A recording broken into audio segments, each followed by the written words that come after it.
Welcome to GMAETS 41's biology class. Progressively, we are moving on. Remember we started biology from scratch on this channel and there is no turning back.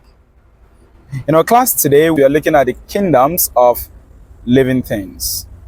In our previous class, recall that we treated the taxonomic hierarchy of living things. We had learned from previous classes also that Carolus Linnaeus classified living things broadly into plants and animals. Again, we still maintain that if you are asked that living things are classified into dash kingdoms according to Carolus Linnaeus, the correct answer will be plant and animal kingdoms. But then I want to tell you something. There are some organisms whose characteristics do not allow them to fit conveniently into the plant kingdom or conveniently into the animal kingdom. The question now is, what will be done about these organisms, since you cannot classify them as being plant or as being animals? So because the characteristics of these organisms do not fit perfectly into classifying them into the plant kingdom or classifying them into the animal kingdom, biologists decided to come up with 5 kingdoms of living things. So in this class, we are going to explore these 5 kingdoms, right? I'm going to state them, and of course, as usual, you have the note showing up above. Organisms are classified into 5 kingdoms according to biologists. 1, we have the kingdom Monera. 2, we have the kingdom Protista. 3, we have the kingdom Fungi. 4, we have the kingdom Plantae. And 5, we have the kingdom Animalia. 5 kingdoms. That is according to biologists generally. Do not forget that according to Carolus Linnaeus, who was the first person that gave the classification of organisms, that which we use generally today, that's a broad classification. According to Carolus Linnaeus, there are 2 of them, kingdom Plantae and kingdom Animalia. However, biologists generally, because of what I told you, certain organisms, their characteristics do not allow them to fit into the plant or animal kingdom. For that reason, we have further classification into 5, which we've mentioned: the kingdom Monera, the kingdom Protista, the kingdom Fungi, the kingdom Plantae, and the kingdom Animalia. Now, for kingdom Plantae, I would like us to give attention to the division of that kingdom. Kingdom Plantae has 3 divisions. We have the Talophytes, that's where we have the organism, the red algae, the green algae, the brown algae. Then we have the division Bryophyta. That is where, of course, we have the liverwort, okay, the moss plants. And then we have the 3rd division of plants, the Tracheophyta. We refer to these ones as vascular plant because they have well-developed system, maybe like the transport system. Are you following, right? Yeah, the Tracheophyta. We're going to discuss each of them, okay, as we take this concept of kingdoms of living things. But it's one at a time. Now, let us give attention to the phyla of the kingdom Animalia. The kingdom Animalia is divided into 9 phyla, right? Phyla, plural, phylum is singular. What are the 9 phyla of the animal kingdom, of the kingdom Animalia? I will tell you about them.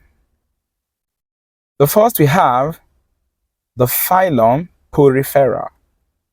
Example of a porifera is sponges as an organism. Sponges is an example of a porifera. The second phylum of the kingdom Animalia is a Coelenterata. Coelenterata, example of an organism we have there is our Hydra. The 3rd phylum is our Platyhelminthes. Platyhelminthes, flatworm, is an example of an organism that belongs to the phylum Platyhelminthes. The 4th phylum of the animal kingdom is the Nematoda. The Nematoda, roundworm, is an example. The number 5 we have the phylum Annelida. Do you know earthworm? Earthworm is an example of the phylum Annelida. Then, of course, we have the mollusca. The mollusca snail is a good example of that phylum. Generally, our shell organisms, right? The seventh phylum of the animal kingdom is the arthropoda. Now, when you talk about the arthropoda, remember, after phylum, you have class. Either phylum or division, you have the class of the organism. So in the arthropoda, we have like 4 classes, okay? Yeah, of arthropoda, we have the crustacean, we have the myriapoda, we have the arachnida, right? And we have the insecta. These are 4 classes under the phylum arthropoda.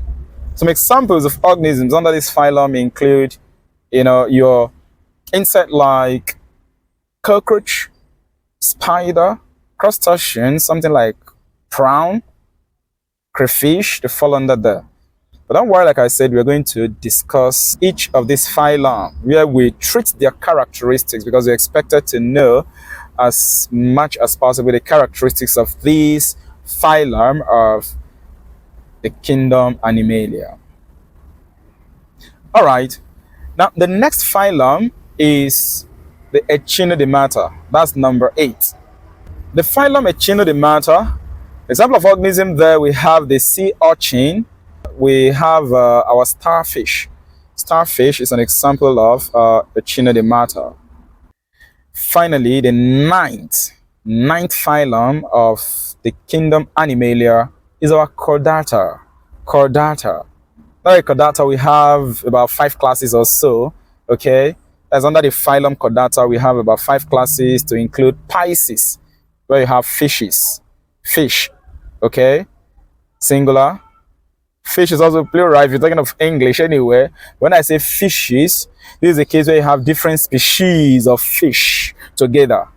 So whenever you hear the class Pisces, you're actually referring to a fish. Is that okay? Then we have aves. Aves, that's where birds come in, okay? We have aves. Then we have amphibia. Amphibia, example of an amphibia is your frog, okay? Your frog. An organism that belongs to the class Amphibia is called an amphibian. Just like for Pisces, we have fish there, okay?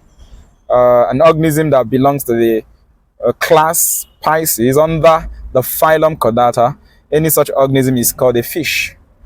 Then for the class which I refer to as aves, any organism that belongs to that class aves, which fall under the phylum Chordata, that organism is referred to as a bird. Okay, so I've mentioned about 3 classes under the phylum Chordata. I've mentioned Pisces, where we have fish.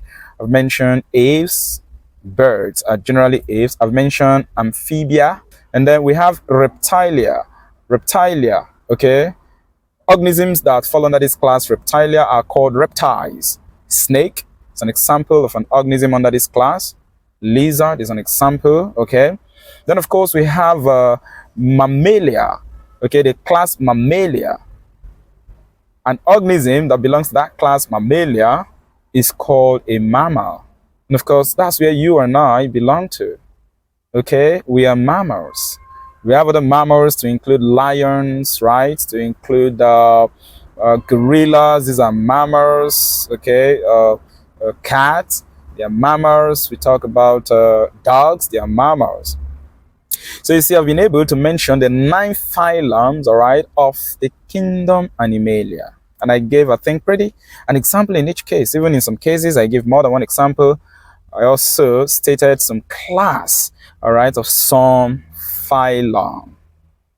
So take note of them. In our next biology class, we are going to start with the kingdom Monera, to deal with the characteristics of the kingdom Monera and, of course, examples of organisms that belong to the kingdom Monera. All right, having mentioned these 5 kingdoms, I would like to bridge now, okay? I would like to bridge. We're going to pause a little and then talk about one organism that does not even belong to any of this kingdom. And that organism is virus. Have you heard of virus before? Virus is considered both living and non-living thing. So it doesn't belong to any of the kingdom. The reason is because it has characteristics of both living and non-living thing. It's important you take note of this because the examiner wants you to know about it. What are some characteristics of virus? Number one, it is a microscopic organism. It is a microscopic organism. Number two, it reproduces only when it is in a living cell. It reproduces only when it is what? In a living cell. Number three, it assumes a crystalline structure when it is extracted from a living cell and placed in a non-living cell. Take note of that. This is actually the non-living characteristic of virus. When you extract it from a living cell and place it, say on a non-living cell, for example, in that case, that virus will be considered to be a non-living thing, and it will assume a crystalline structure. Another characteristic of virus is that it possesses these materials that are responsible for, genetic transmission from parents to their offspring. RNA and DNA. RNA is ribonucleic acid. DNA is deoxyribonucleic acid. So a virus has these materials contained in a protein coat, enclosed in a protein coat. And that, of course, makes a virus to be a living thing. I'm stressing this because an examiner can ask you to state some characteristics of virus that makes it non-living things and those that make it living thing. Another characteristic of virus, I guess number 5, is that it does not reproduce by binary fission. It does not reproduce by binary fission. It reproduces, yes, when it is in a living cell, but not by binary fission. And finally, a virus does not excrete and it does not respire. It does not also respond to stimuli. It doesn't. It doesn't excrete, it doesn't respond to stimuli, it doesn't respire. These are characteristics of living things. Okay? So, from the characteristics of virus mentioned so far, which ones did you take note of as characteristics that make a virus a living thing? And which one did you spot out as characteristics that make a virus a non-living thing? How about you pause this lesson right now, drop your answers in the comment section, then play on this video as we conclude this class to find out the characteristics of virus that makes it a living thing and the characteristics of virus that makes it non-living thing.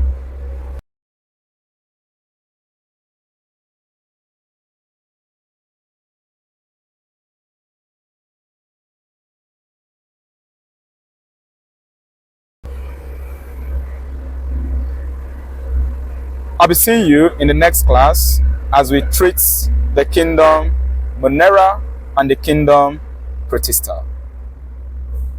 If you're here to subscribe to this channel on YouTube, click on the subscription button, turn on the notification bell and select all so that anytime I upload any content or come on live, you will be personally notified. On the GMAETS 41's TikTok account or Facebook page, you can just follow GMAETS 41 there. Alright? Whenever you have a question, you can ask. But for full learning, remember to subscribe to our channel on YouTube because there we have the classes well arranged. Alright? And you can become a channel member where you have access to all the lessons on your core STEM subjects. Right? Physics, chemistry, mathematics, biology, and English. You can support this channel, join the GMAETS 41 on platinum or on diamond level, where you give GMAETS 41 monthly support. And that also gives you access to all the GMAETS 41's content. Alright? Because there's some of our content that is meant only for channel members. You can also send GMAETS 41 one-time support. Okay? On YouTube, you have the thanks icon below any of our videos. Click on the thanks icon and you have options on whatever that is convenient for you that you would wish to support GMAETS 41 with. I'll be seeing you in our next class in biology when we treat the kingdom Monera and the kingdom Protista. We're going to look at the characteristics of this kingdom and, of course, examples of the organisms under the kingdom Monera and Protista. Share this video to your friends and invite them to subscribe to follow GMAETS 41 also.